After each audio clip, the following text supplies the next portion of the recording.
Out here in the Wild West, a man's past rides with him.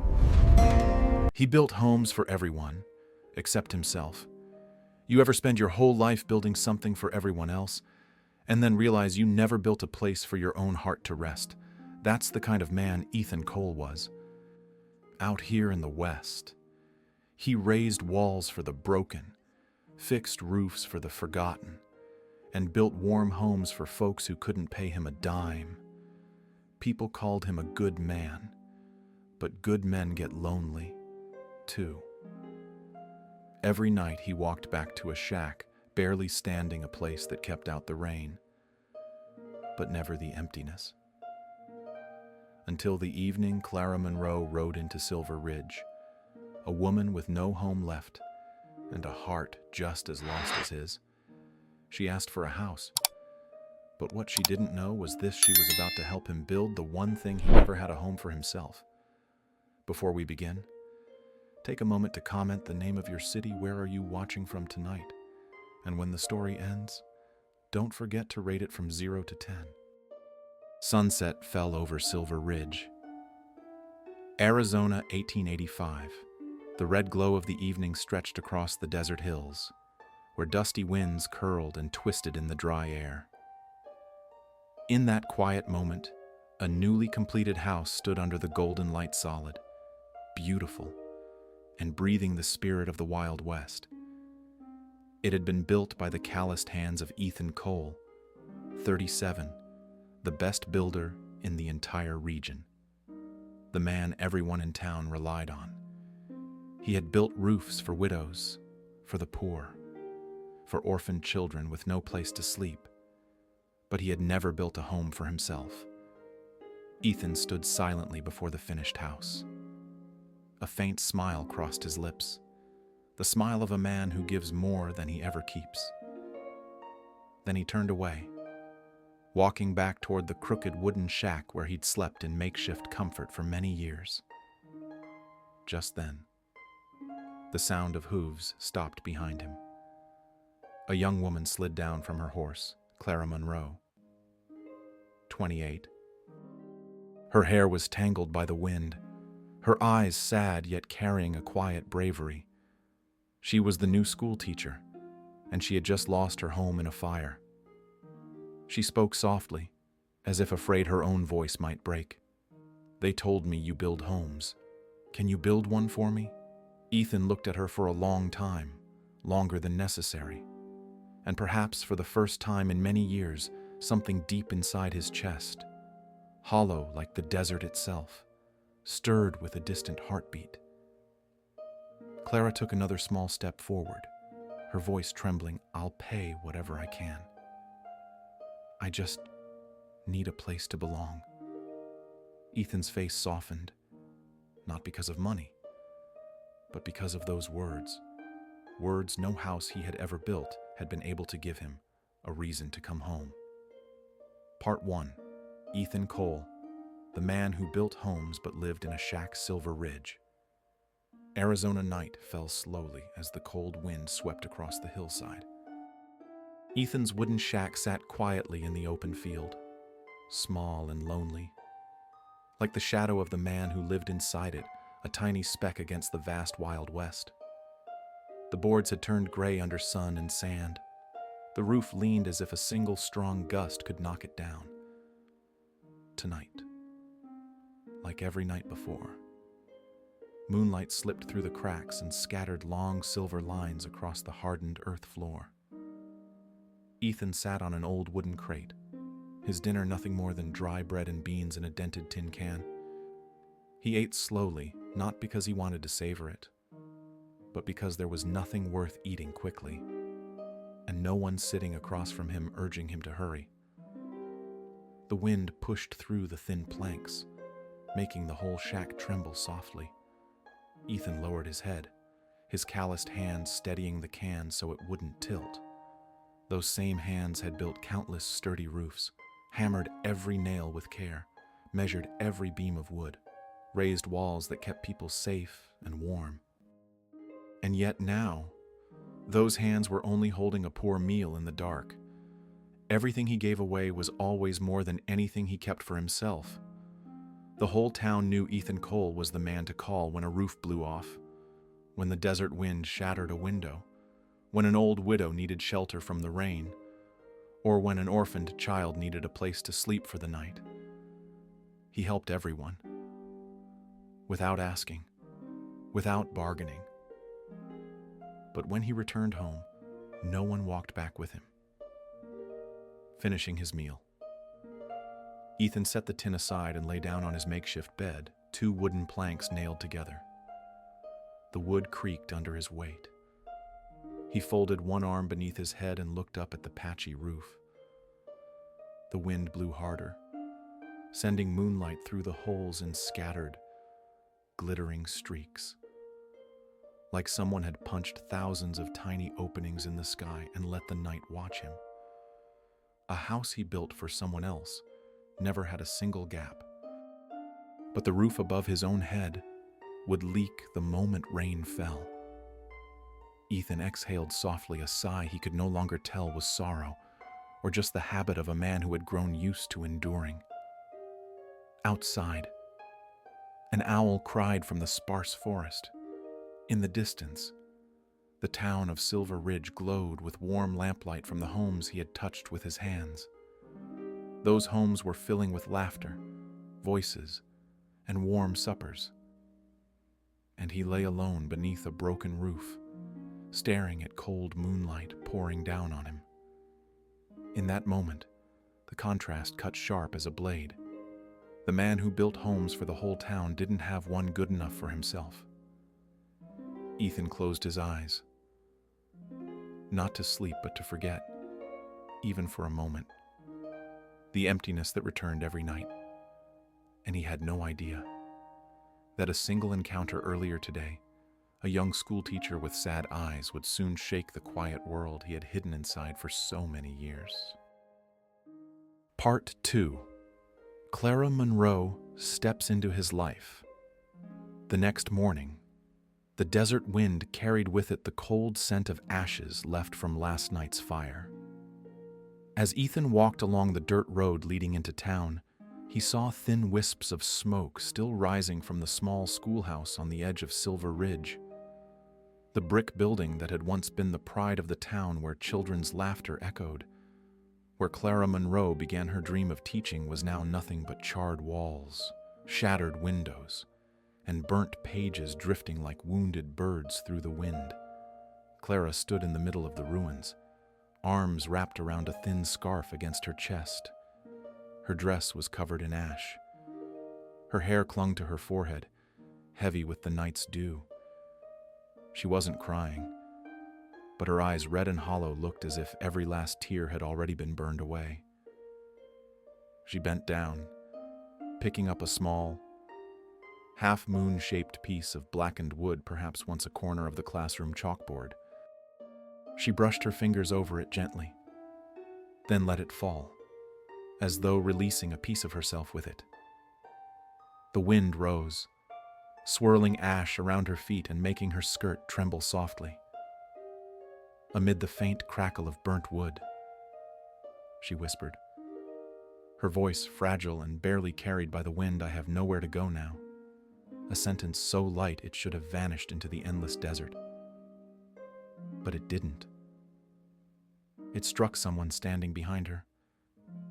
Ethan had appeared silently from behind a collapsed wall, the only sound coming from his heavy boots pressing into the ash-covered ground.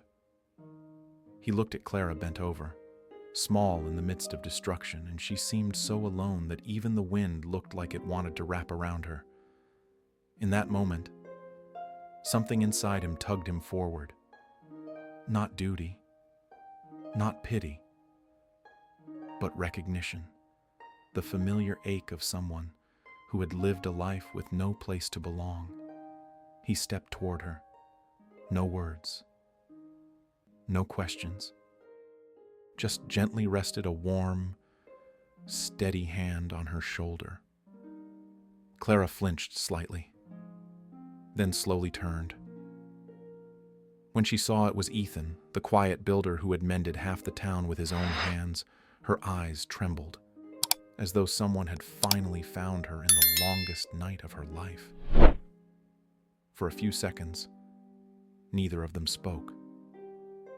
Ash drifted around them in slow motion, as if the world wanted to pause long enough for them to truly see each other. Clara's eyes asked, "What do I do now?" Ethan's eyes answered, "You don't face this alone." And in that silent exchange, something shifted inside the man who had lived alone in a crooked shack for years. He suddenly had someone who needed him, a reason to stop walking away. A spark, faint but real, flickered inside a heart that had been cold for far too long. Part 3. The Agreement to Build a Home. And two hearts, still unspoken that afternoon. Silver Ridge was draped in the pale gold of the setting sun, and the Red Coyote Saloon echoed with the distant laughter of pioneer folk, long accustomed to whiskey and desert dust. Clara sat in a corner of the saloon where light slipped through the dusty window pane and fell across her gentle but worried face. Her dress still carried the faint smell of smoke from the fire, yet her eyes were clearer, steadier than they had been that morning. Before her was only a glass of weak lemonade, the only drink fitting for a young school teacher who had just lost everything. Ethan walked in, tall and quiet as always. No one in the saloon paid him much attention. They were used to him. He blended into the background of the West like a shadow calm, reserved, almost invisible. Only Clara looked up at the sound of his boots on the floorboards, and that look alone told him she had been waiting. Ethan sat across from her, the chair giving a light creak under the weight of a man who had worked with his hands all his life. He set his hat down, dipped his head slightly, and waited for her to speak. Clara traced the rim of her glass, her small fingers trembling just a little. Finally, gathering all her courage, she spoke. "Ethan, they told me you can build anything. I want to ask if you could build me a small house. It doesn't have to be big, just a place where I can start again." Her voice was soft like an evening breeze slipping under the porch roof. Ethan tightened his calloused hands together beneath the table. He had received many requests in his life, fixing barns, raising fences, patching old houses worn by time. But no one had ever asked him like this, with a voice and a gaze that asked not only for a house, but for something to hold on to. He answered slowly, each word firm like the timber he measured every day. "I can build it, but it may take time." The words were ordinary, but his eyes deep, quiet, warm like red earth after rain, said something entirely different. "I want to do this for you, no matter how long it takes." Clara looked straight at him, truly seeing the sincerity he could not hide. A rugged gentleness lived in this man, the kind carried by those who worked hard, endured much, and rarely asked for anything. Then she smiled. Just a small smile, but enough to make Ethan's heart, dry and wind-worn from years of loneliness, stumble like a young boy feeling something for the first time. Ethan cleared his throat softly and turned away to hide the sudden warmth on his face. But Clara had already noticed, and her smile deepened, even gentler. In that quiet moment, amid the clinking glasses and the whistle of the wind outside, an agreement was forged, soft as a whisper, yet strong enough to change both their lives.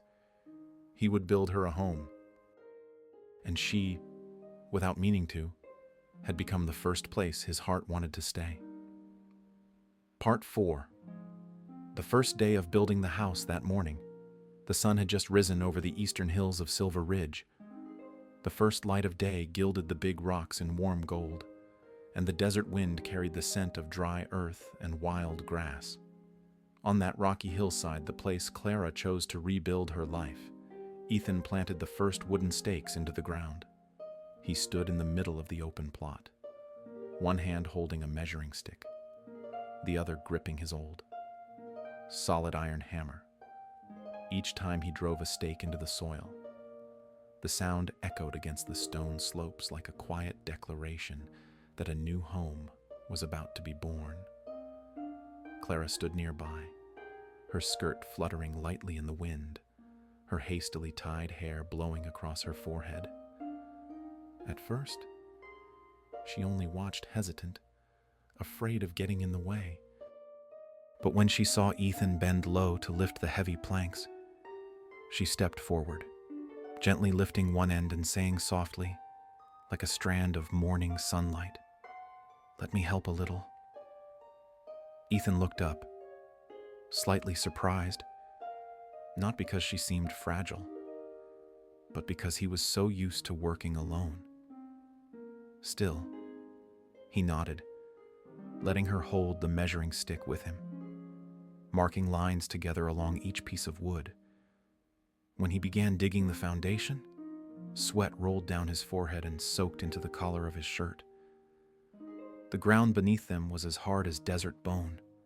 Every swing of the pickaxe tightened the muscles in his arms, veins standing out clearly beneath his skin. Clara watched him for a long moment. In every movement, she saw not only strength but the patience and quiet care of a man who always built good things for others. Then, without warning, she stepped closer. She reached into the pocket of her dress, pulled out a small handkerchief, lifted her hand, and wiped the sweat from his brow. A simple gesture, so natural it felt like they'd known each other for years. But to Ethan, a man who had gone many years without being touched by anyone except wind and sun, that moment made time itself seem to stop. He froze, truly froze. His arm paused, gripping the handle of the pickaxe. His eyes darted away, unsure where to look. A strange, warm feeling spread through his chest, a feeling he thought he had lost long ago, buried beneath the lonely nights in his cold wooden shack. Clara didn't realize. She simply smiled gently, pulled her handkerchief back, and whispered, "You're doing so much. You must be tired." It took Ethan a few seconds to answer. When he did, his voice was low and soft, the voice of a man trying to steady emotions he wasn't prepared to feel. "It's fine. Having you here makes it easier." Clara's cheeks warmed. The wind caught her hair again, carrying the scent of fresh wood and new earth, the scent of a beginning. The first day of building passed with the sound of hammer strikes, rolling stones, Clara's quiet laughter, and Ethan's silent glances. The house had only its foundation, but between them something else had already begun to rise, long before the first wall ever would. Part 5. Clara sees the loneliness inside him. Noon in Silver Ridge always held a peculiar kind of stillness, a silence so deep that even the wind drifting through the tree branches sounded like the whisper of the dry western plains. That day, the sun hung high, its heat pouring onto the rocky ground until the earth burned like a blacksmith's forge. Amid the sweltering heat, only the shade of an old oak tree on the hillside offered refuge for the two figures seeking rest. Ethan set his hammer down, wiped the sweat from his brow with the back of his calloused hand, and walked toward the shade. Clara was already sitting there, her earth-colored dress neatly folded beneath her, her fingers gently unwrapping a cloth bundle holding the loaf of bread she'd brought. "Take a break," she said softly, a small voice, yet strangely compelling. Ethan hesitated for a breath, then sat down beside her, not too close, not too far. Far enough to keep his quiet politeness, but close enough for him to catch the lingering scent of pine wood in her hair from working beside him that morning. Clara broke the bread into 2 portions. The larger piece she placed into Ethan's hand. "This is yours." You've worked more." Ethan froze for a moment. Not because of the bread, but because he couldn't remember the last time anyone had given him something. He was so accustomed to giving that when a hand reached toward him. It felt unfamiliar, almost impossible. "Thank you," he murmured, then tilted his head and ate in small bites, as if afraid eating too quickly would destroy the rare quietness of the moment. Clara watched him for a long time. Under the oak's shade, sunlight slipped through gaps in the leaves, casting broken patches of light and shadow across Ethan's face like the very shape of his life, quiet, cracked, full of empty spaces. They ate in silence for a while. Only the wind and the soft scuttling of quail in the brush broke the stillness. Finally, Clara spoke slow, gentle, but deeply sincere. "Ethan, where do you live?" It was a simple question. So simple it shouldn't have mattered. But to Ethan, it landed like the sudden strike of a pickaxe onto ground he had never wanted to unearth. He turned his head slightly, pretending to focus on something far off a rock, a tuft of dry grass, anything that wasn't Clara's eyes. His fingers tightened around the bread. Just a small place," he answered vaguely.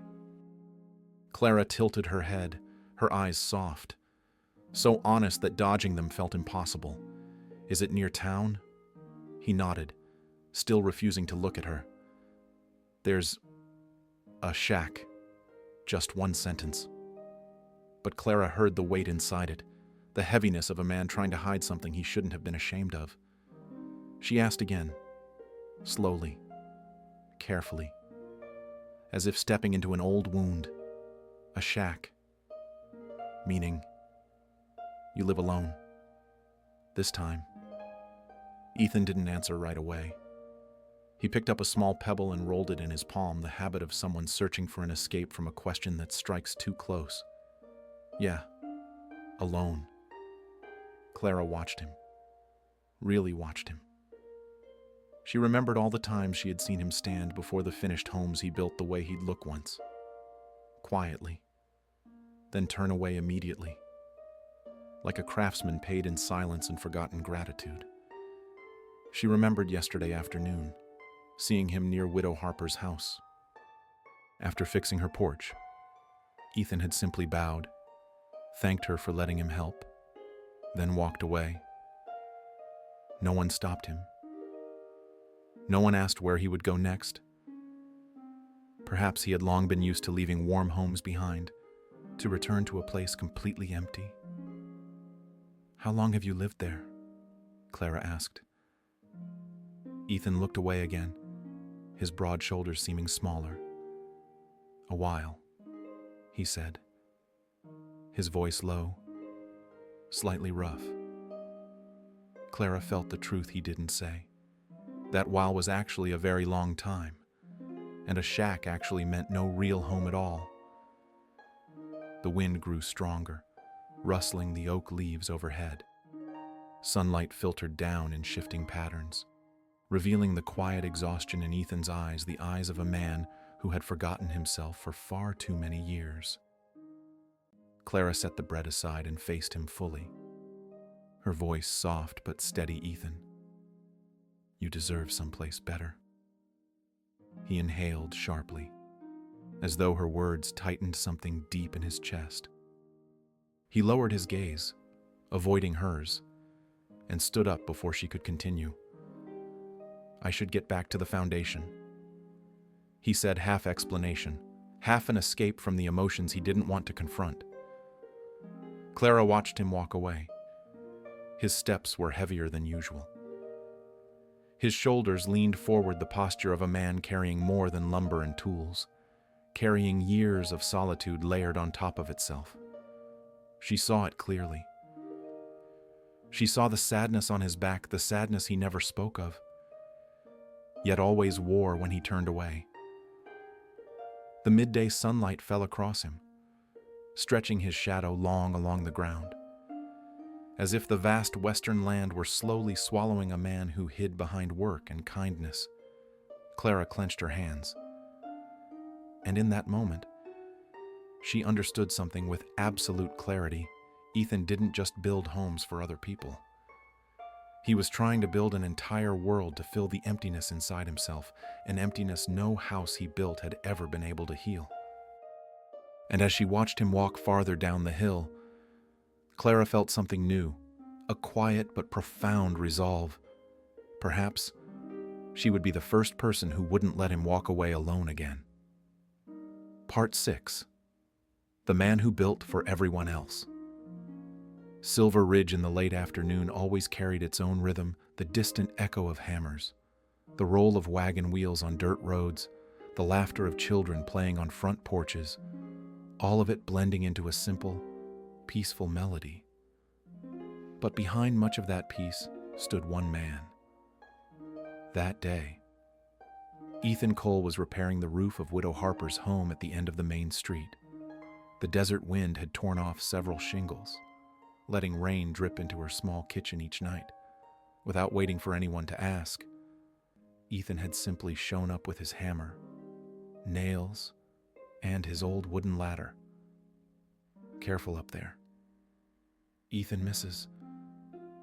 Harper called from the backyard, her voice trembling with age. "That part's rotten." Ethan didn't reply, just gave a small nod. He moved steadily across the roof, each strike of his hammer as steady as a heartbeat from a man who always knew what needed doing.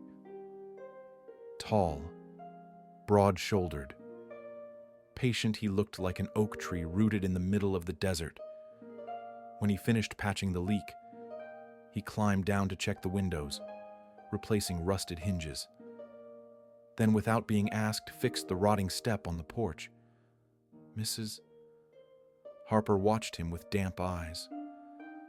"I don't know who will live here after I'm gone, but thank you, Ethan. Because of you, I'll have a few more years of peace." Ethan offered only a faint smile.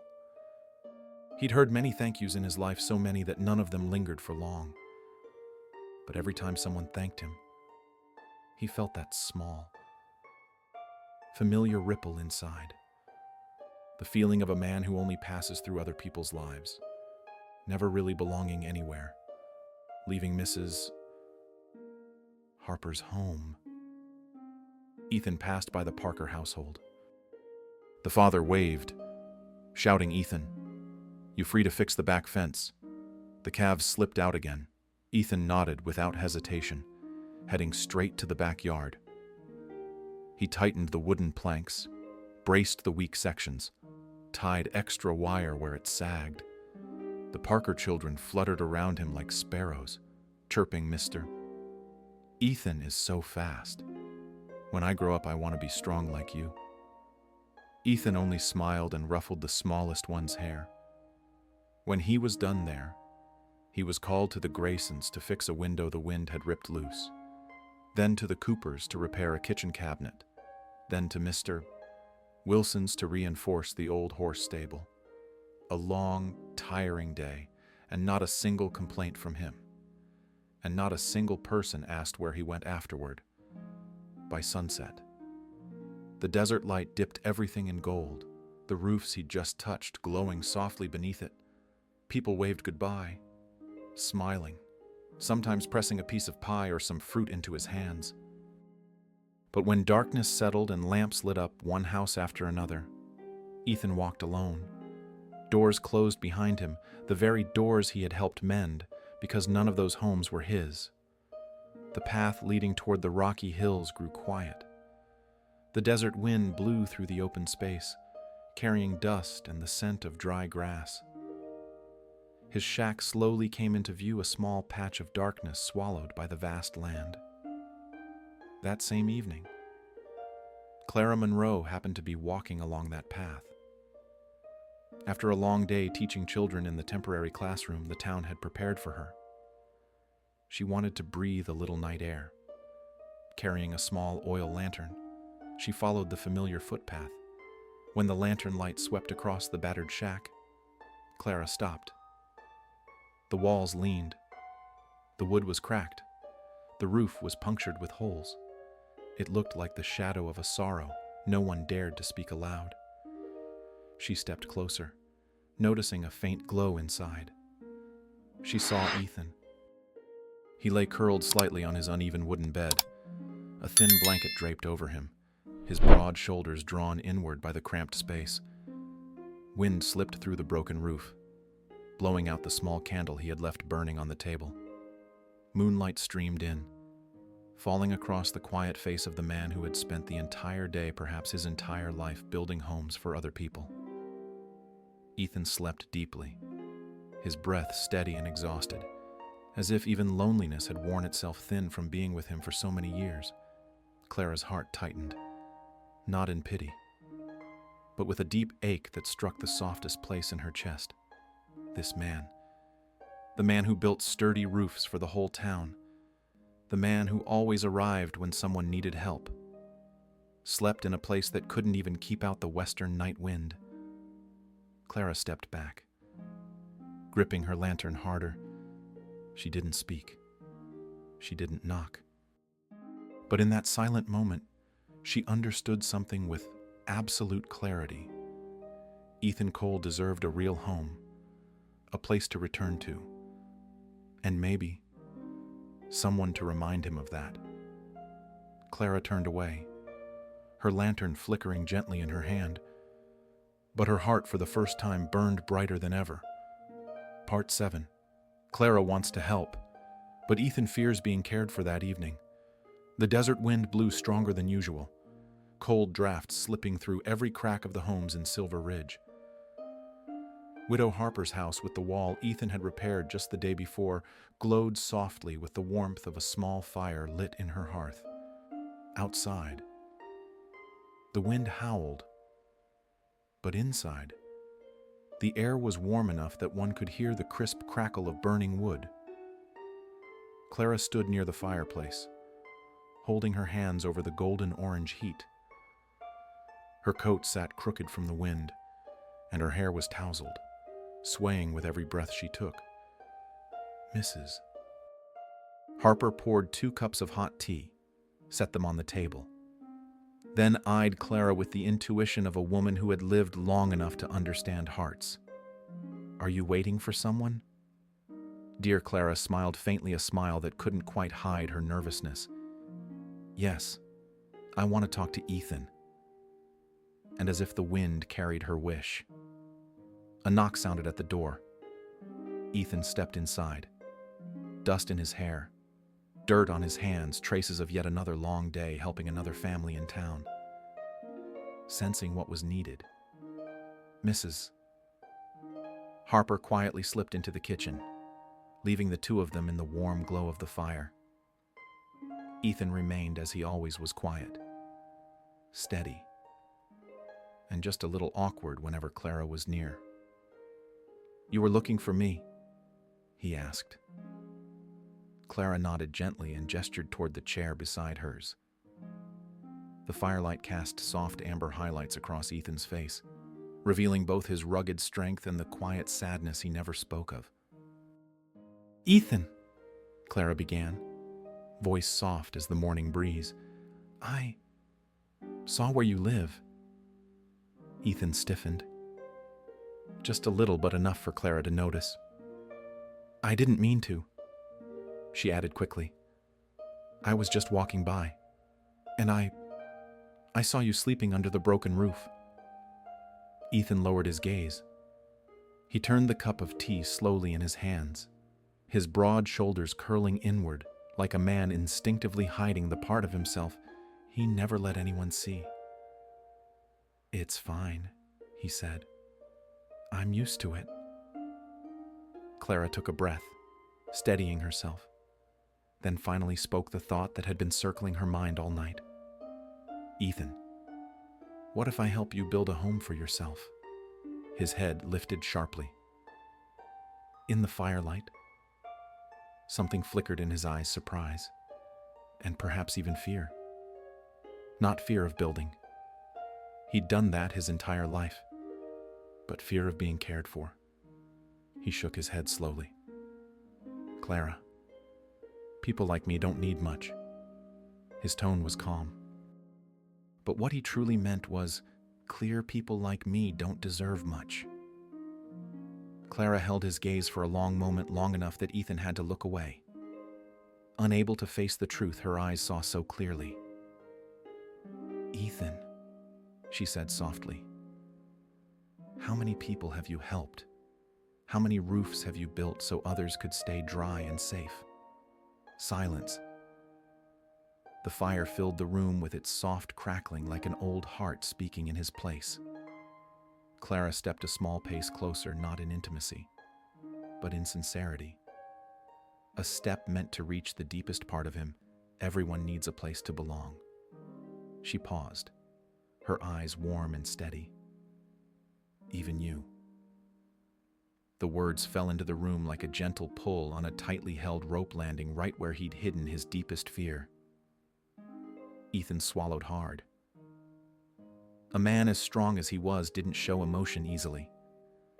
But Clara only had to look at his hand gripping the chair to know her words had struck home. He didn't answer, didn't refuse.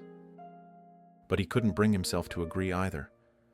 The fear of being cared for, a strange, impossible fear, weighed heavier on him than any stack of lumber he ever carried. Clara didn't push. Instead, she lightly touched his hand, a small, soft touch, like a promise you deserve a real home and someone waiting for you to return. Ethan gently pulled his hand back, not rejecting her, but lost. Unsure what to do with a feeling he hadn't felt in years, he stood, nodded a quiet farewell, and slipped out the door before his heart could speak louder than his caution. Clara watched him go. His shadow stretched long across the floor in the firelight, strong. Yes, but so lonely it made her chest tighten. For the first time, Clara understood he wasn't just afraid of building a home for himself.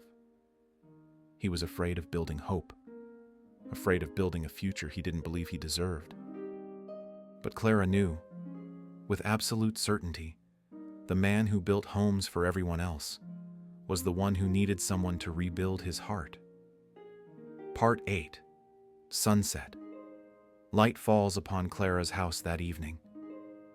The sunset was so brilliant it looked as if the entire sky above Silver Ridge were burning. From the crest of the eastern hill, the deep red light spilled over the rocks, washed across the thin pine trees, and finally settled over the wooden house Ethan and Clara had been building together for days. The house was still unfinished, but it already had a shape, sturdy walls standing firm, windows facing the valley, and a roof slowly coming together, plank by plank. Every nail, every cut, every groove bore the mark of Ethan's hands, hands that worked with such care it seemed he feared hurting even lifeless wood. Ethan stood on the unfinished porch step, holding a small plane. He bent down, focused on smoothing a wooden board near the doorway. The sunset cast its glow across his back, highlighting the broad, strong silhouette of a man who had never built anything for himself. Every movement he made was slow, precise, and strangely tender. Not because it was his job, but because this was Clara's home. Clara stood a few steps behind, watching him in silence. Her eyes softened gradually. It wasn't simple admiration. It wasn't mere gratitude. It was the moment her heart realized something rare. It is uncommon for a lonely man to pour so much care into a home that isn't his unless the person he is building for means something more. The wind brushed past, lifting strands of Clara's hair. She stepped closer, her eyes glowing with the warm orange of the fading sun. "Ethan," she called softly. He didn't turn immediately. Maybe he didn't hear. Or maybe he heard so clearly he didn't dare look, afraid that her gentle voice, too close, Too warm would make his heart tremble again. He kept planing the wood, the faint rasping of the tools steady, though his hands had slowed. Clara stood behind him, her fingers tightening slightly together. She looked at his broad shoulders, his straight back, the deep, steady breaths of the man before her. Over the past days, she had seen him work tirelessly, and she had seen the loneliness that lingered in the quiet spaces between his efforts. A wave of gratitude rose in her chest, mixed with something softer, something harder to name. She lifted her hand, hesitated. Then gently, so gently, she laid her hand on his back. Beneath her palm was the warmth of his body, and a subtle tremor, small but unmistakable. Ethan froze. For a few seconds, he didn't move. His throat tightened as if he had swallowed a breath too suddenly. His shoulders trembled not from the wind, but from a feeling he had buried for years, called forth by the lightest touch. A man used to solitude sometimes only needs a single touch to unsettle his entire world. Clara withdrew her hand slightly, whispering, "I just wanted to thank you. You've done so much for me." Ethan took a slow breath, then turned his head toward her. The golden light of the sunset shimmered in his eyes usually calm, now stirred like a lake, touched by wind. "It's all right," he said, voice low and slightly rough. "Doing this for you doesn't feel like doing it for anyone else." The words weren't long, not poetic, but each one was heavy like solid timber. Clara stood still. The evening breeze carried the scent of new wood, desert air, and the quiet emotion growing between them. The sunset continued to spill its fire across them, covering two people standing closer than they had ever allowed before. In that moment, no more words were needed. The gentle touch, the tremble in Ethan's shoulders. It was enough for both of them to understand, under the burning sky of Silver Ridge, not only was a house being completed, but perhaps a heart was being rebuilt from its very first foundation. Part 9. The day the house was completed that morning, Silver Ridge was wrapped in the kind of soft golden light that only the west could create. Dew still clung to the rocks, sparkling like tiny beads of glass. The wind drifted over the hillside, carrying the scent of fresh soil, the scent of beginnings. Clara's house stood quietly in that gentle glow, not large, not grand, but warm, sturdy, and breathing with the presence of the two people who had built it together. The fresh wooden boards gleamed under the sun. The windows opened wide to welcome the light, and the front step had been cleaned by Ethan just the night before. Clara stood at the doorway, her hand resting on the new wooden frame. She turned to look at Ethan standing on the porch, still holding his hammer, though there was nothing left to fix today. "Ethan," she called softly, "would you like to come in? This is the new house." Ethan froze, completely. He looked at the house, every piece of wood he had chosen, every nail he had driven, every stone he had placed with his own careful hands. He had built so much for others, but this was the first time someone had invited him into a home he had made, as if it were meant for him too. Clara smiled and stepped aside, opening the door wider. "Come in." Ethan swallowed. His eyes stayed fixed on the threshold, as if it wasn't made of simple timber but of something much larger, a boundary he had never crossed before. He took a small step forward, then stopped. "Clara." His voice was so soft the wind nearly carried it away. I don't..." He didn't know how to explain it, but Clara understood.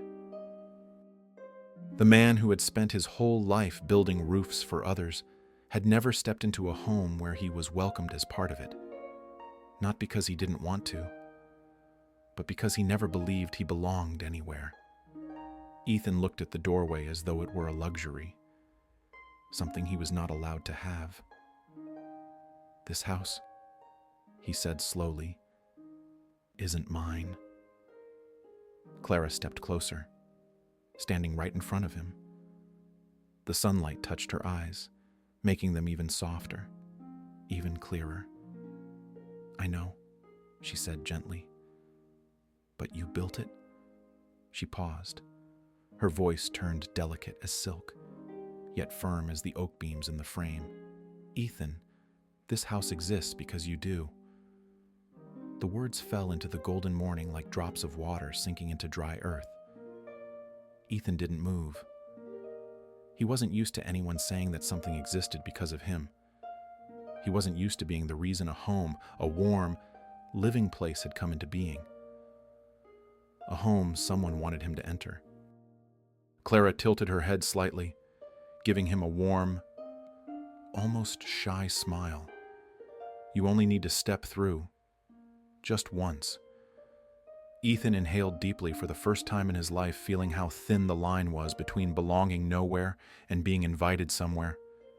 And then, slowly, Ethan lifted his foot and stepped across the threshold. Morning sunlight poured over his back, and Clara stepped aside to give him a moment, his moment.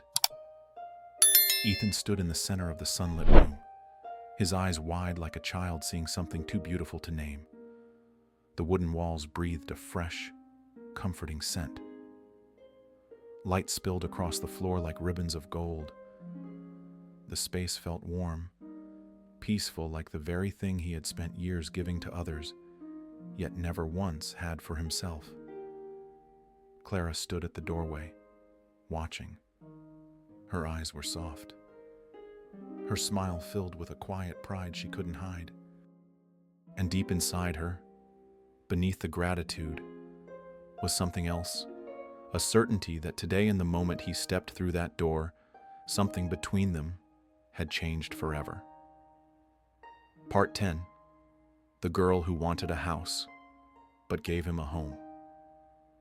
Sunset fell again over Silver Ridge, softer this time. Gentler, as if the sky itself wished to witness something being born in the small yard before Clara's new house. The evening breeze brushed the porch, stirring the white curtains she had hung that morning. The last rays of sunlight turned Clara's eyes golden, while Ethan's shadow stretched long across the steps, the same tall, lonely shadow she had seen so many times before, except today. Something about it had changed. She stood in the doorway. He stood in the yard, one hand resting on the porch post, as if he were searching for words.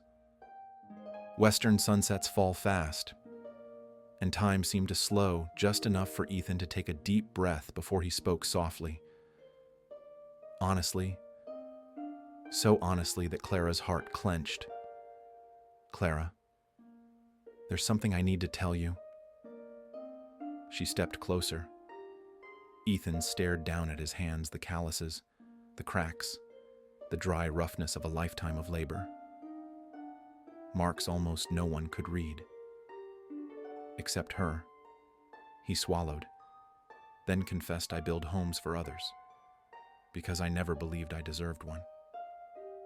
Clara's fingers tightened around the fabric of her dress. His words fell heavy, heavier than any beam he had ever carried. Ethan lifted his eyes. There was shame there, fear, and a rawness he had never shown to anyone. "I got used to living on the edges of things, used to stopping only for a moment, used to leaving, used to building homes for others, then walking away.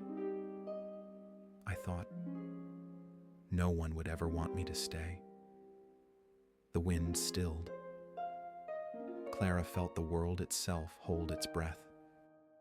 She stepped toward him slowly, steadily, gently, the way one approaches a wild horse trembling from being touched for the first time. Standing before him, she reached out and took his rough, calloused hand into hers. His hand stiffened. 1 heartbeat. 2. Then trembled just barely, as if every wall he had ever built inside himself was being blown apart by the evening breeze. Clara looked at him, her eyes glowing with the fire of the sunset behind them. "Ethan," she whispered, "let me be the home you come back to." Her fingers tightened around his. He bowed his head, his broad shoulders shaking the kind of tremor only men who have hidden their wounds for too long ever show. There was no music, no vows, no dramatic moment like the stories told at the saloon. Just 2 people standing in the dying light, hands intertwined, and a silence warm enough to heal. Ethan's voice cracked low, hoarse, thick with emotion. "Clara, I've never..." He couldn't finish. But Clara understood. She heard everything in his breath, in his eyes, in the slight tremble of his fingers. He had never had a place to belong, never been invited into someone's home, never been loved enough to believe he was worthy of it. Clara stepped half a step closer enough for their breaths to mingle. "I know," she whispered. "But now, you do." Ethan closed his eyes for a single heartbeat. When he opened them, the fear was gone. What remained was gratitude, and a feeling he had buried his whole life, the feeling of being seen, chosen, and belonging. In the last light of day, he gently tightened his grip on her hand as carefully as if holding a piece of precious wood he never wanted to break.